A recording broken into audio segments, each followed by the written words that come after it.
ఈ క్లాస్లో మనం లాజికల్ ఫంక్షన్స్ ఎలా వర్క్ అవుతాయో పవర్ బిఐలో చూద్దాం. ఇవి చాలా సిచ్యువేషన్స్లో మిగతా అన్ని ఫంక్షన్స్కి ఇది సపోర్టింగ్గా కూడా ఉంటాయి. మరి డిసిషన్ మేకింగ్కి ఇవి యూజ్ చేయడం జరుగుతుంది. మరి వీటి యొక్క వాల్యూస్, రిటర్న్ వాల్యూస్ ఎట్లా ఉంటాయి ఏంటి అనేది మనం చూద్దాం. సో ఫస్ట్ బేసిక్గా అండ్ ఇక్కడ ఆర్ నాట్ అనేటివి ఉన్నాయి. And or not. అండ్ అంటే మీకు check whether both arguments are true and returns true if both arguments are true. రెండు ఆర్గ్యుమెంట్స్ ఇచ్చినప్పుడు ఆ రెండు కూడా ట్రూ అయితే ఇది ట్రూ అనేది రిటర్న్ చేస్తుంది. సో ఫస్ట్ బేసిక్గా మనం డేటాని తీసుకుందాం. డేటాని మనం ఈ నార్మల్ డేటాని కాకుండా లైక్ ఇక్కడ స్టూడెంట్ రిజల్ట్స్ అనేది ఒకటి ఉంది. దాంట్లో ఏమవుతుందో ఒకసారి చూద్దాం. డేటా ఎలా ఉందో అంటే స్టూడెంట్స్ యొక్క మార్క్స్, వాటికి సంబంధించిన ఇన్ఫర్మేషన్ ఇక్కడ జనరల్గా ఉంటుంది. టోటలు, యావరేజ్ ఇట్లాంటివంతా ఉంటాయి. మరి ఈ షీట్లో చూడండి, student number, name and total Telugu, English, maths, science ఇట్లా ఉన్నాయి ఇక్కడ. మరి ఓకే, ఈ డేటాని నేను లోడ్ చేస్తున్నాను. ముందరగా ఇది జస్ట్ మీరు మీ ఓన్గా అట్లా ప్రిపేర్ చేసుకోండి. Okay, sample data.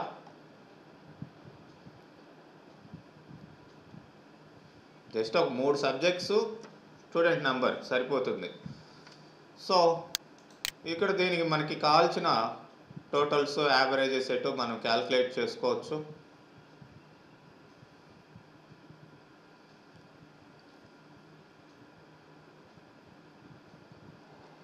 So it is loading.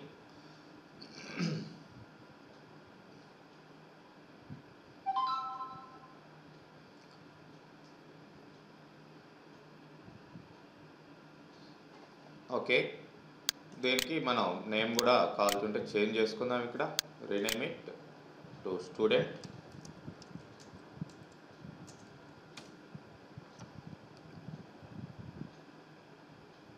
Okay, ఇక్కడ మనం బేసిక్గా మనకు కావాల్సిన టోటల్స్ ఇవి మామూలుగా క్యాల్కులేట్ చేద్దాం before applying these logical functions. So column total equal to like what, student English plus student of maths plus student of science. ఇక తెలుగు కూడా ఇచ్చున్నారు, స్టూడెంట్ ఆఫ్ తెలుగు. ఇవి మీ ఇష్టం వచ్చిన ఇవి తీసుకోండి. రైట్, ఇక్కడ టోటల్ కాలం అయితే వచ్చింది. నేను ఒక టేబుల్ ఇక్కడ తీసుకుంటున్నాను.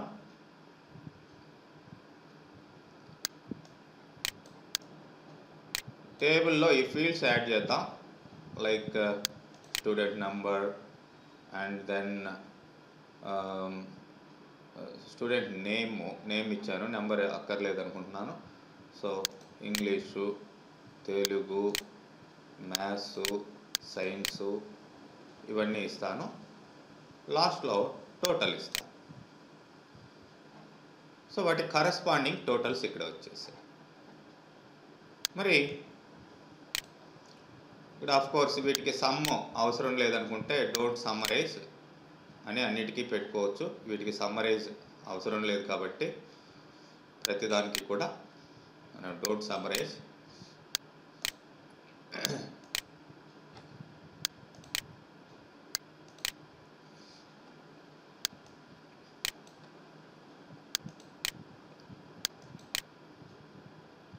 సో ఆ టోటల్ కాలం అనేది కింద సమ్మరీ కాలం అనేది పోయింది. ఇప్పుడు లైక్ యావరేజ్ తీసుకుందాం. New column,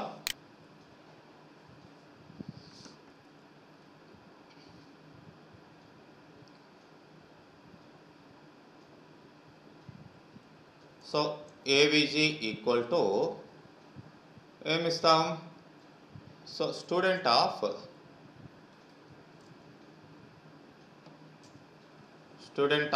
total by 4 marks కదా, టోటల్ బై 4 అని ఇస్తున్నా. సో ఓకే, దాన్ని కూడా మనం ఈ యావరేజ్ కాలంని కూడా ఈ టేబుల్కి యాడ్ చేస్తాం. సమ్ వచ్చింది, ఈ సమ్ అక్కర్లేదు, డోంట్ సమ్మరైజ్. ఓకే, ఇప్పుడు మనం లాజికల్ ఫంక్షన్స్ ఎలా అప్లై చేయాలి అనేది 1 by 1 చూద్దాం. ఓకే, న్యూ కాలం తీసుకొని ఇక్కడ అండ్ అనే దానికి 2 కండిషన్స్ పెట్టాం. మరి ఈ 2 కండిషన్స్ రాంగ్. మరి ఒక టేబుల్ తీసుకుందాం, ఆ టేబుల్లో దీని యొక్క వాల్యూని ప్లేస్ చేద్దాం, ఎట్లా వచ్చింది ఏంటనేది. So logic fun that is false, ఎందుకంటే ఇక్కడ 2 కండిషన్స్ కూడా ఫాల్స్. మరి 2 కండిషన్స్ ట్రూ ఇచ్చే విధంగా చూద్దాం.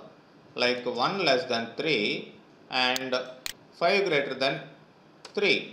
ఈ 2 ట్రూ అయినప్పుడు ఇక్కడ ట్రూ అనేది రిటర్న్ చేయడం జరుగుతుంది. సో ట్రూ అనేది మనకి వాల్యూ వచ్చింది. ఇదే ఆర్ తీసుకున్నాం అనుకోండి, ఆర్లో ఏ ఒక్క కండిషన్ ట్రూ అయినా చాలు. Suppose 1 greater than 3, 5 greater than 3 అని ఇస్తాను.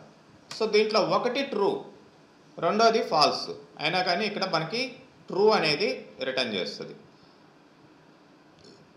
అదే 2 కండిషన్స్ రాంగ్ ఇచ్చాం అనుకోండి, సపోజ్ 5 greater than 7 అని ఇచ్చాం, ఇప్పుడు ఫాల్స్ రిటర్న్ చేయడం జరుగుతుంది. ఇదే విధంగా ఇక్కడ మనకి నాట్ కూడా ఉంది. నాట్ అంటే రివర్స్ మీనింగ్. ఇక్కడ నాట్ మీకు దీనికి నాట్ ఆర్లో 2 పారామీటర్లు ఇచ్చున్నాం, అంటే ట్రూ అయితే ఫాల్స్, ఫాల్స్ అయితే ట్రూని రిటర్న్ చేస్తుంది. అంటే ఇంతకు ముందర ఇది ఫాల్స్ రిటర్న్ చేసింది, ఇప్పుడు చూడండి దాని ముందర నాట్ పెట్టాం కాబట్టి అది ట్రూ అయిపోయింది. అంటే ఆర్ ఏమో మీకు ఈ 2 కండిషన్స్ రాంగ్ కాబట్టి ఫాల్స్ రిటర్న్ చేసింది, దాని ముందర నాట్ పెడితే ఆ ఫాల్స్ కాస్త ట్రూ అవుతుంది. అదే ఫర్ ఎగ్జాంపుల్ ఇక్కడ 1 greater than 0 ఇది ట్రూ వస్తుంది, ఒక కండిషన్ అయినా ట్రూ ఉంది కాబట్టి. ఇప్పుడు ట్రూ వస్తే ఈ ముందర నాట్ పెట్టాం కాబట్టి ఇక్కడ ఫాల్స్ అనేది మీకు రిటర్న్ చేయడం జరుగుతుంది. ఇట్లా రివర్స్ మీనింగ్ అనమాట అది. సో ఇట్లా మనకి ఇవన్నీ కూడా జస్ట్ ఇక్కడ ఫాల్స్ అంటే ఫాల్స్ అని, ట్రూ అంటే ట్రూ అని, వీటికి ఏమీ ఉండదు, జస్ట్ పారామీటర్స్ ఏమీ ఉండవు. ట్రూ అని ఇచ్చామనుకోండి, ట్రూ అనే వాల్యూ తీసుకొస్తుంది అంతే, ఇంకేమీ ఉండదు, just true, it will displays true, that's all. అదే ఫాల్స్ అని ఇస్తే ఫాల్స్ని రిటర్న్ చేయడం జరుగుతుంది. That's all. మరి ఇంకా మనకి ఇక్కడ బిట్ అండ్ బిట్ ఆర్ ఇట్లాంటివి ఉన్నాయి. ఇవేంటంటే bit wise and of 2 numbers, 2 నెంబర్ని బిట్ వైజ్ ఏ విధంగా బైనరీ డిజిట్స్ని యూజ్ చేసుకొని ఏ విధంగా మనం అండ్ చేయాలి. మామూలు అండ్ కాదు ఇది, బిట్ అండ్ నంబర్ 10, 12 ఈ రెండింటిని బైనరీ డిజిట్స్ తోటి అండ్ చేస్తే మనకి వచ్చే రిజల్ట్ ఇక్కడ ఏమొస్తుందో చూద్దాం. 10 and 12, 10 యొక్క బైనరీ నెంబర్ ఏంటి అండ్ 12 యొక్క బైనరీ నెంబర్ ఏంటి. అయితే ఇక్కడ దీనికి మనం లైక్ ఇది చేంజ్ చేయాలి, లైక్ డెసిమల్ నెంబర్, ఇక్కడ ఫార్మాట్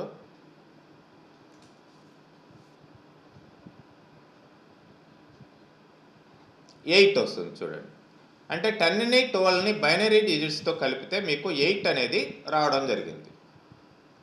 అంటే 10 యొక్క బైనరీ నెంబర్ ఏంటి? 1010 ఉందనుకుందాం. మీరు కావాల్సింటే మీకు ఆ యొక్క క్యాల్కులేటర్ని తీసుకొని క్యాల్కులేటర్లో కూడా మీకు ఉంటుంది ఈ బైనరీ ఫామ్ ఎట్లా ఉంటుంది ఏంటి. సో మీరు ఇక్కడ ఈ క్యాల్కులేటర్లో ప్రోగ్రామింగ్ ఆప్షన్ తీసుకోండి. స్టాండర్డ్ క్యాల్కులేటర్ కాకుండా ప్రోగ్రామర్. సో ఇక్కడ చూడండి డెసిమల్ ఏంటి, ఆక్టల్ ఏంటి, బైనరీ ఏంటి ఇట్లా చూపిస్తుంది. 10 అనేది 10 అని డెసిమల్లో ఇస్తే మనం వాడే నెంబరు, అది ఆక్టల్లో అయితే 12, హెక్సాడెసిమల్లో అయితే ఏ అంటారు, బైనరీలో అయితే 1010 అంటారు. దీన్ని మనం ప్లస్ ఏంటది 12 అన్నాం. 12 అంటే ఏంది?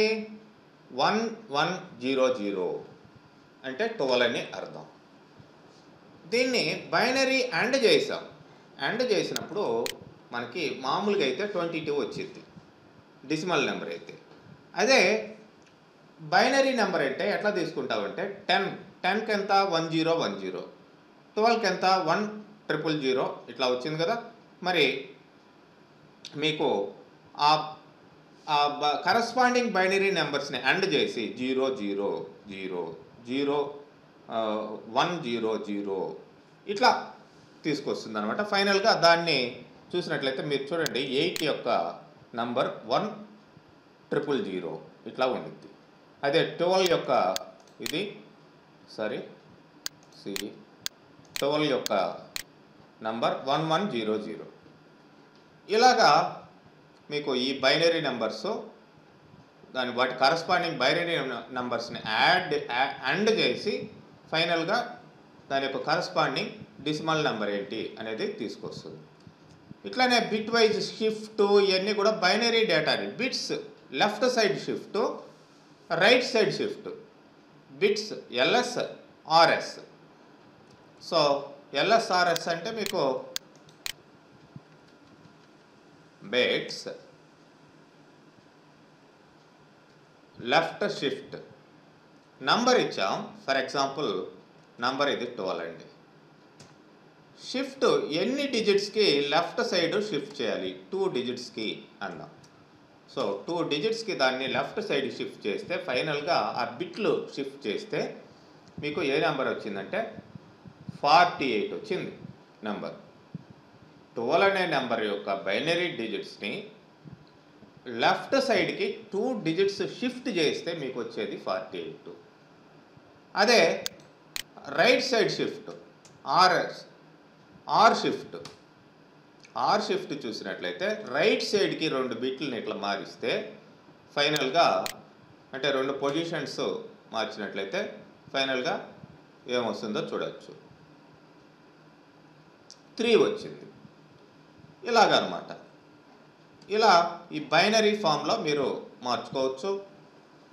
అట్లనే ఎక్స్ఆర్, బిట్ వైజ్ ఎక్స్ఆర్ అని చెప్పేసి అంటాం, ఎక్స్క్లూజివ్ ఆర్. ఇదంతా మ్యాథమెటిక్స్లో మీకు వచ్చే ఉంటాయి. And coalesce returns the first expression that does not evaluate to blank. ఈ కొలీస్ అనేది ఎక్కడ బ్లాంక్ ఉందో అక్కడ ఇది చూపిస్తుంది. ఎట్లా ఉంటుందంటే మీరు value suppose returns the first argument that does not evaluate to blank value. If all arguments evaluate to blank values, it will returns blank. So first value నేను blank ఇస్తున్నాను, రెండో వాల్యూ నేను సంథింగ్ 45 ఇస్తున్నాను, రెండో వాల్యూ కూడా లేదంటే blank ఇద్దాం. Suppose blank ఇలా ఇవ్వచ్చా, లేదంటే ఇలా ఇచ్చేద్దామా, కామా ఇచ్చేద్దామా, కామా. మూడోది 56 ఇచ్చారు. సో మీకు ఫస్ట్ 2 ఆర్గ్యుమెంట్స్ ఏం లేవు కాబట్టి 3వ ఆర్గ్యుమెంట్ అనేది రావాలి దీని ప్రకారం. బట్ అయితే ఇక్కడ మీరు ఇచ్చినది ఆ వాల్యూస్ బ్లాంక్ అని ఎలా మీరు చెప్తారు? ఇలా తీసుకుంటే అంటే నల్ వాల్యూస్ అనమాట. జనరల్గా suppose I will try to put null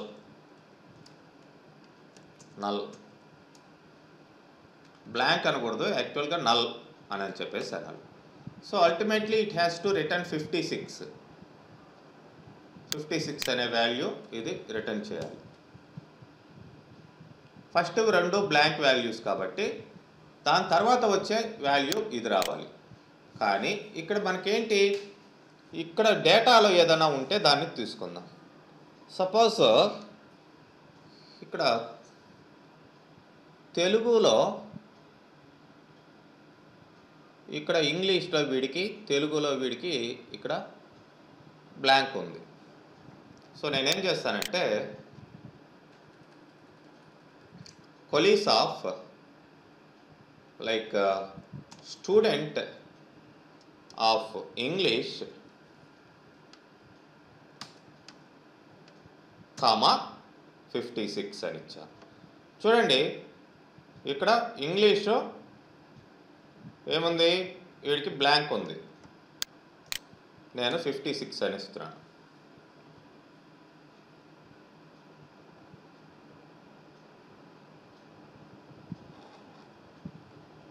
logical fund దీన్ని ఇక్కడ కాకుండా మనం ఈ టేబుల్లో ప్లేస్ చేద్దాం.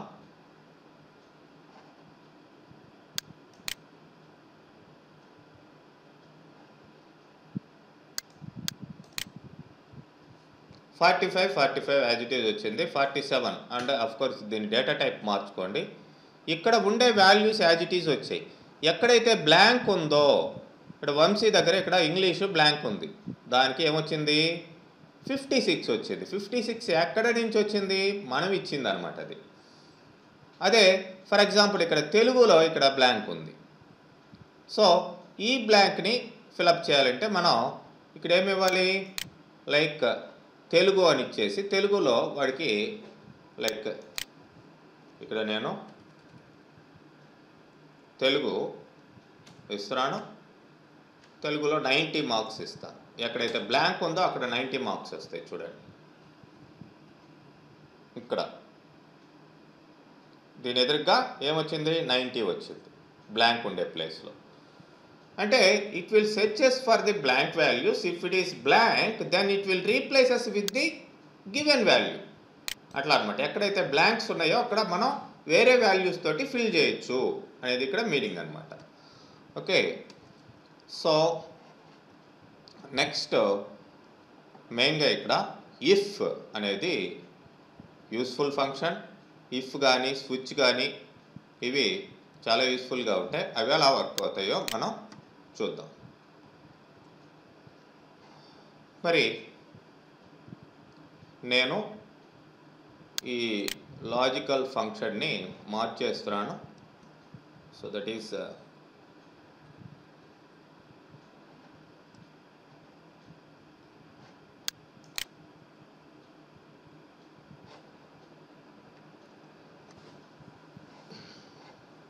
ఈ టేబుల్లో కూడా ఈ ఫీల్డ్ తీసేస్తాను, బయట క్లిక్ చేస్తున్నాం.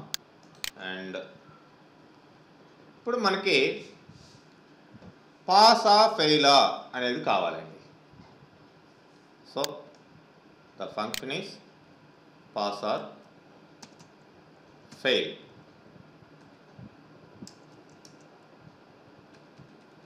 లేదంటే రిజల్ట్ అని ఇస్తాను. ఈ రిజల్ట్లో ఏం ప్లేస్ చేస్తారంటే ఇఫ్ అనే కండిషన్ ప్లేస్ చేస్తారు. If Telugu, English, maths, science అన్నీ కూడా మనకి 35 కానీ అంతకంటే ఎక్కువ ఉంటే పాస్. సో అది మన condition. If student of English greater then or equal to 35, ఇది test. Result if true, result ఏం పెడుతున్నాం మనం, ట్రూ అనేదానికి పాస్ అని పెడతాం, పాస్. లేకపోతే ఫెయిల్, అంతే కదా, లేకపోతే ఫెయిల్ అని పెట్టేద్దాం. సో ఇప్పుడు ఏంటి, అక్కడ ఒక కండిషనే పెట్టాం. సో ఇప్పుడు చూడండి, English greater then or equal to 35 అయితేనే ఈ రిజల్ట్ పాస్ ఆర్ ఫెయిల్ అనేది ఇక్కడ ఈ టేబుల్లో మనం ఇవ్వగలిగాం. సో చూడండి ఎలా వస్తుందో,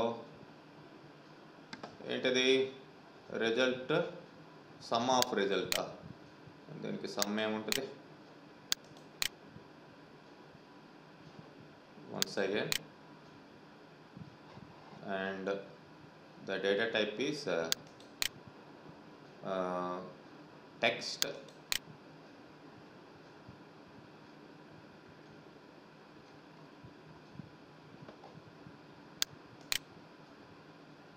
ఇక్కడ మనకి if English greater then or equal to 35 pass, లేకపోతే ఫెయిల్.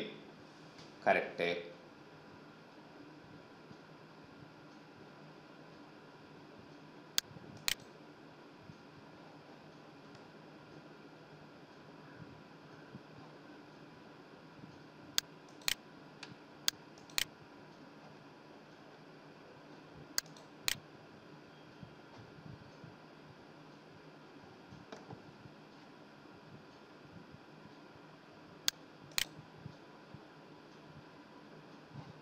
సో చూడండి ఇక్కడంతా కూడా పాస్ ఫెయిల్ ఇట్లా రావడం జరిగింది రిజల్ట్. అంటే ఓన్లీ బేస్డ్ ఆన్ ఇంగ్లీష్ ఇది ఒకటే తీసుకున్నాం. ఇక్కడ 34 వచ్చేసరికి ఫెయిల్ వచ్చింది, ఇక్కడ 34 ఫెయిల్. మరి ఈ పాస్ ఉన్న చోట మీరు గమనించాలి, పాస్ ఎక్కడైతే ఉందో అక్కడ సపోజ్ ఇక్కడ పాస్ అని వచ్చింది, వీడికి తెలుగులో మార్క్స్ 34 ఉన్నాయి, వీడు ఎట్లా పాస్ అవుతాడు? సో ఇవన్నీ కూడా మనం కన్సిడరేషన్లోకి తీసుకోవాలి. అండ్ ఇక్కడ ఈ డేటాని కూడా మనం కాస్త ఎడిట్ చేసి చూసుకోవాలి. ఈ డేటా ఇదంతా కూడా ఎక్సెల్లోకి వెళ్ళి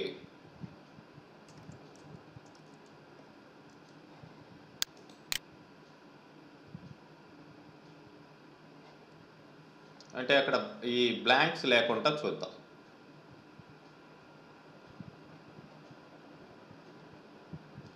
సో ఎక్కడ ఉంది open, so this PC and browse.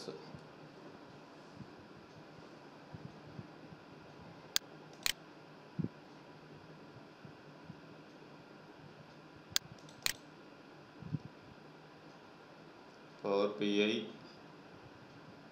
the data sets, student results. Okay, ఇక్కడ బ్లాంక్ ఉంది, బ్లాంక్ లేకుండా చేస్తాను. లైక్ ఇక్కడ నేను 67 ఇస్తున్నాను and in this area I'm giving like 33. Okay, ఇప్పుడు బ్లాంక్ డేటా ఎక్కడా లేదు, దీన్ని సేవ్ చేస్తాను. దీన్ని సేవ్ చేసి క్లోజ్ చేస్తాను. క్లోజ్ చేసిన తర్వాత refresh the data. So that is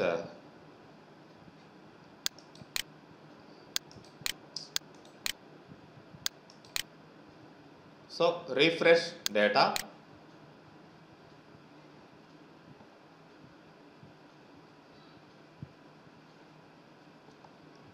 so ఇప్పుడు మనకి ఇక్కడ బ్లాంక్స్ లేకుండా డేటా వచ్చేసింది, బ్లాంక్ డేటా లేకుండా. ఇప్పుడు పాస్ ఫెయిల్ ఇవి ఓన్లీ బేస్డ్ ఆన్ ఇంగ్లీష్ మాత్రమే ఇక్కడ రావడం జరిగింది రిజల్ట్.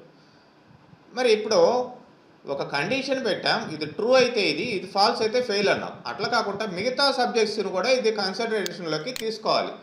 సో ఒకవేళ అది ఫాల్స్ అయితే మళ్ళీ దీని లోపల ఇంకొక ఇఫ్ కండిషన్ పెడుతున్నాను.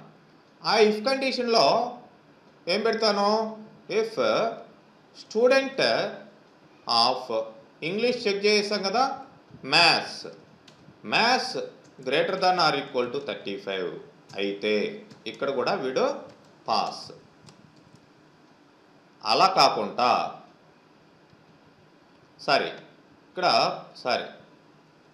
ఇక్కడ వీడు greater than or equal to 35 అయితే దాని ట్రూ పార్ట్లో ఇది పెట్టాలి. వాడొక్కడే పాస్ అయితే చాలు కదా, ఇంకొకటి ఎవరో మ్యాథ్స్ కూడా 35 కానీ అంతకంటే ఎక్కువ ఉండాలి. ఇప్పుడు కూడా పాస్ అని డిక్లేర్ చేయం. ఇది కూడా కరెక్ట్ అయితే మళ్ళీ ఇక్కడ ఏం పెడతాము, ఇంకొక ఇఫ్ కండిషన్ పెడతాం. ఇదేంటిది, ఇది స్టూడెంట్ ఆఫ్ ఇంకేంటి మ్యాథ్స్ అయింది, science greater than or equal to 35 అయితే దెన్ ఇంకా కూడా ఇంకొక కండిషన్ ఉంది. అదేంటిది, if student of Telugu greater than or equal to 35 అయితే ఇప్పుడు డిక్లేర్ చేస్తాం. ఇప్పుడు ఇది ట్రూ అయితే దీని యొక్క ట్రూలో దీన్ని పెట్టాం, ఇది ట్రూ అయితే దీని యొక్క ట్రూలో దీన్ని పెట్టాం, దీని యొక్క ట్రూ పార్ట్లో ఇది పెట్టాం. అన్నీ చూడండి ట్రూ పార్ట్లోనే వస్తున్నాయి.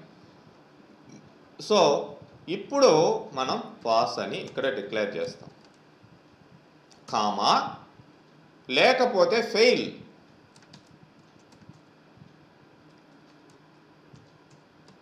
ఇక్కడ ఇచ్చాం.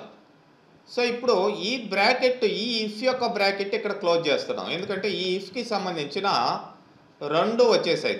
ఇది ట్రూ అయితే పాసు లేకపోతే ఫెయిల్. మరి ఇది ట్రూ అయితే ఇది వచ్చింది, ఇది ఫాల్స్ అయితే ఏం రావాలి ఇక్కడ, మళ్ళీ దీనికి కూడా ఫెయిల్ అని ఇక్కడ రావాలి. సో దీన్ని కూడా క్లోజ్ చేసేస్తాం. సో ఇది క్లోజ్ అయింది. మళ్ళీ ఇది ఫెయిల్ అయితే పరిస్థితి ఏంటి, కామా దానికి కూడా ఫెయిల్ అని ఇది కూడా క్లోజ్ చేస్తాం. ఇక్కడ దాకా క్లోజ్ అయింది. మళ్ళీ ఫస్ట్ది ఉంది ఇంకా, కామా దానికి కూడా ఫెయిల్ అనేది ఇస్తాం. ఇక్కడ ఈ బ్రాకెట్స్ ఎక్కడ ఏది క్లోజ్ అవుతుంది అనేది చాలా ఇంపార్టెంట్. చూడండి ఇప్పుడు ఇది ఇక్కడ క్లోజ్ అయింది, ఫస్ట్ ఇఫ్ ఇక్కడ క్లోజ్ అయిందండి. ఎందుకంటే ఒకదాని లోపల ఒకటి ఇఫ్ కండిషన్స్ పెట్టుకుంటూ వచ్చాను, నెస్టెడ్ ఇఫ్ కండిషన్స్ పెట్టుకుంటూ వచ్చాను. ఇప్పుడు మనకి కరెక్ట్ రిజల్ట్ రావాలి ఇక్కడ. సో మీరు చూడొచ్చు, ఫస్ట్ది పాస్, ఎందుకంటే అందరూ కూడా ఇక్కడ 35 కానీ అంతకంటే ఎక్కువ ఉన్నారు. రెండోది పాస్. మూడోది ఫెయిల్, ఫస్ట్ వాడే 34 ఉన్నాడు. తర్వాత ఇంగ్లీష్ ఇంకొకటి కూడా ఫెయిల్, ఆ తర్వాత ఇక్కడ పాస్, ఇక్కడ మళ్ళీ ఫెయిల్, తెలుగులో 34 వచ్చేవాడికి అందుకని ఫెయిల్. అండ్ ఇది పాసు, ఇవి కూడా పాసు, ఇక్కడ మళ్ళీ ఇంగ్లీష్లో 33 వచ్చాయి. ఏ సబ్జెక్టులో అయినా సరే వీటిల్లో మనం 35 కానీ అంతకంటే తక్కువ వస్తే ఇక్కడ ఫెయిల్ వస్తుంది, లేకపోతే పాస్ వస్తుంది. ఓకే, ఇప్పుడు దీన్ని బట్టి నేను వాడు ఫస్టా సెకండా థర్డా అనేది డిసైడ్ చేయాలి. దానికి ఇంకొక మెజర్ తీసుకుంటాం, ఇంకొక కాలం తీసుకుంటాం. సో దట్ ఈస్ ఇక్కడ సంథింగ్ గ్రేడ్ అని తీసుకుంటారండి. గ్రేడ్ ఈక్వల్ టు ఇఫ్ వాడు ఫస్ట్ పాస్ అయి ఉండాలి కదా గ్రేడ్ ఇచ్చేదానికి. కాబట్టి if student of result equal to student of result equal to ఏమై ఉండాలి, పాస్ అయి ఉండాలి. ఆ తర్వాత అది ట్రూ అయితే ఇఫ్ ఇప్పుడు దేన్ని చెక్ చేస్తాం, దేని బేస్ మీద ఇస్తామో, యావరేజ్ బేస్ మీద. If student of average greater than or equal to 70 అయితే వీడేటిది ఫస్ట్ గ్రేడెడ్. కాకపోతే మళ్ళీ ఇఫ్ స్టార్ట్ చేస్తాం. If student of average greater than or equal to 60 అయితే వీడేంటిడు సెకండ్, అది కూడా కాకపోతే వీడు థర్డ్.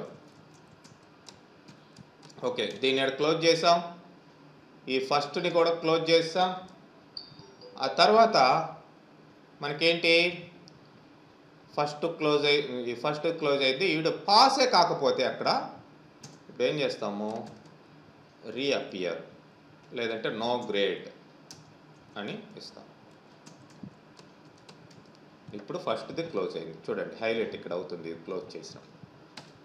సో మీరు చూడొచ్చు వాడి యొక్క ఈ రిజల్ట్ని బట్టి, యావరేజ్ని బట్టి వాడికి గ్రేడ్స్ మనం ఇప్పుడు సెట్ చేసాం. ఆ గ్రేడ్ని మీరు ఇక్కడ ఫీల్డ్గా దీనికి తీసుకోండి. సెకండ్ గ్రేడ్, ఎందుకంటే బిలో 70 ఉన్నాయి, వీడికి గ్రేడ్లే లేదు ఎందుకంటే ఫెయిల్ అయిపోయినాడు. వీడి ఫస్ట్ గ్రేడ్ 70 కంటే ఎక్కువ ఉన్నాయి. థర్డ్, ఫస్ట్, ఇట్లా మనకి గ్రేడ్స్ అనేటివి వచ్చేసాయి. ఒకదాని లోపల ఒకటి ఇక్కడ మనకి రావడం జరిగింది. సో ఇలా ఉంటుంది అన్నమాట. మరి ఇక్కడ ఇంకొకటి ఉంది, ఇఫ్ ఈగర్ అని ఉంది. Checks condition and returns value when true, otherwise returns second value. ఇంతకు ముందరలాగానే ఇఫ్ లాగానే ఉంటుంది ఇది. But uses and eager execution plan which always executes batch expression regardless of the condition expression. First ఏదైనా మనం expression ఇస్తే ఆ ఎక్స్ప్రెషన్ క్యాల్కులేట్ అయ్యి తర్వాత కండిషన్ని చెక్ చేసుకుంటుంది. ముందరగా ఎగ్జిక్యూషన్ అనేది ముందర జరిగిపోతుంది. అది ఇక్కడ వచ్చిన డిఫరెన్స్ దానికి దీనికి. సో నేను ఒక కాలంని తీసుకుంటాను.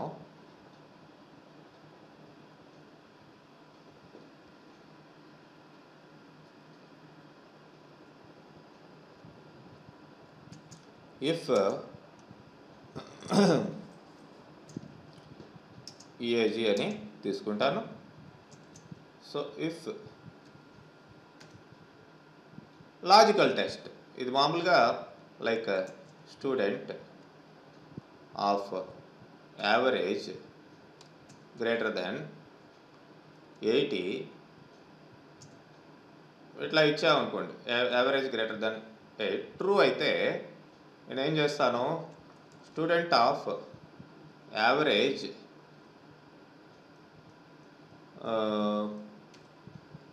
ప్లస్ ఒక 10 కలుపుతా వాడికి దానికి. లేకపోతే స్టూడెంట్ ఆఫ్ యావరేజ్ ప్లస్ 5 కలుపుతా.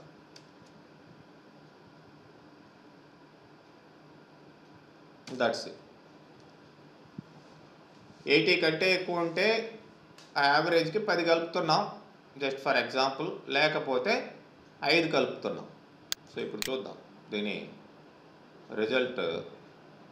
చూడండి 80 కంటే ఎవరికి ఎక్కువ ఉంది, ఎవరికి లేదడ. సపోజ్ 70 కంటే ఎక్కువ ఉంటే అనేది పెడదాం.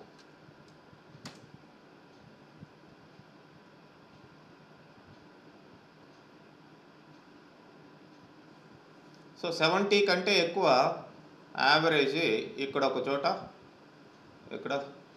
ఇక్కడ ఒక చోట ఉంది. వీడికి ఏమైంది, 70 కాస్త 85 అయిపోయింది. మిగతా వాళ్ళందరికీ చూడండి జస్ట్ 5 మాత్రమే యాడ్ కావడం జరిగింది యావరేజ్కి. 64 ఉంటే 69, 67 ఉంటే 72. ఇది మామూలుగా ఇఫ్ అన్నా కూడా ఇదే వస్తుంది. కాకపోతే ఇక్కడ ఏంటంటే ముందరగా ఈ ఎక్స్ప్రెషన్ మనం ఏదైతే ఇచ్చామో అది క్యాల్కులేట్ అయిపోతుంది. క్యాల్కులేట్ చేసి పెట్టుకొని తర్వాత కండిషన్ దగ్గరికి వస్తుంది.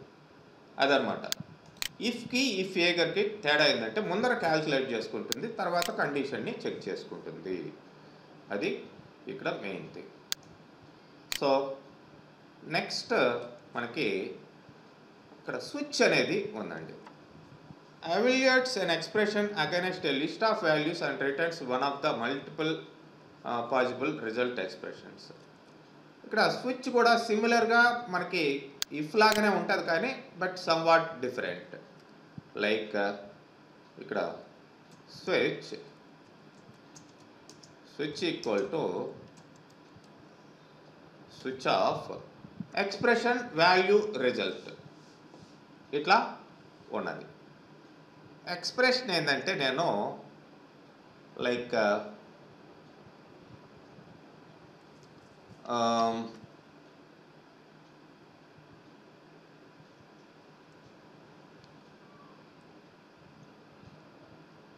ఇక్కడ గ్రేడ్స్ ఉన్నాయి కదా, గ్రేడ్స్ని ఎక్స్ప్రెషన్గా తీసుకుంటాను. సపోజ్ స్టూడెంట్ ఆఫ్ గ్రేడ్, దీన్ని ఇన్పుట్గా తీసుకుంటాం. ఈ గ్రేడ్ కనుక ఫస్ట్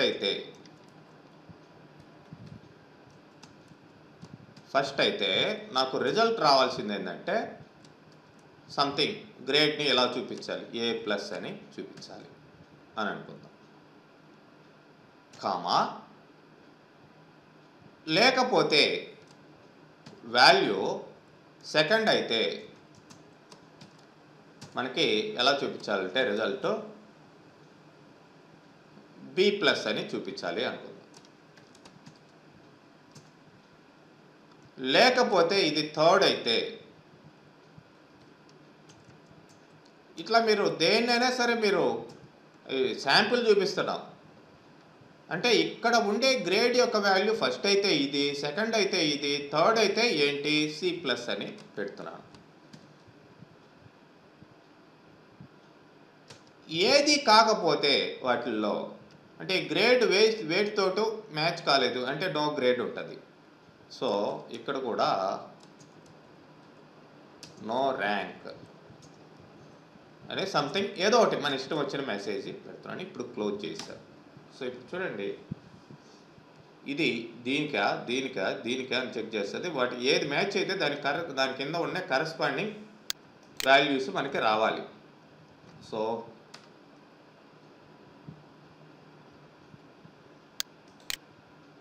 fix this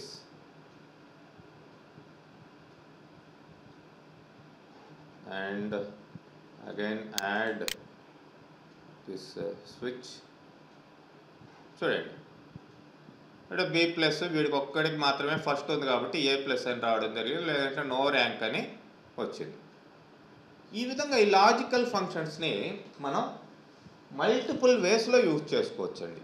ఈ జస్ట్ నేను స్టూడెంట్స్ అని చూపించాను, మీకుండే డేటాలో కూడా ఎట్లాంటి డేటానైనా సరే మీరు తీసుకొని వీటిని ఇంప్లిమెంట్ చేసే అవకాశం ఉంటుంది.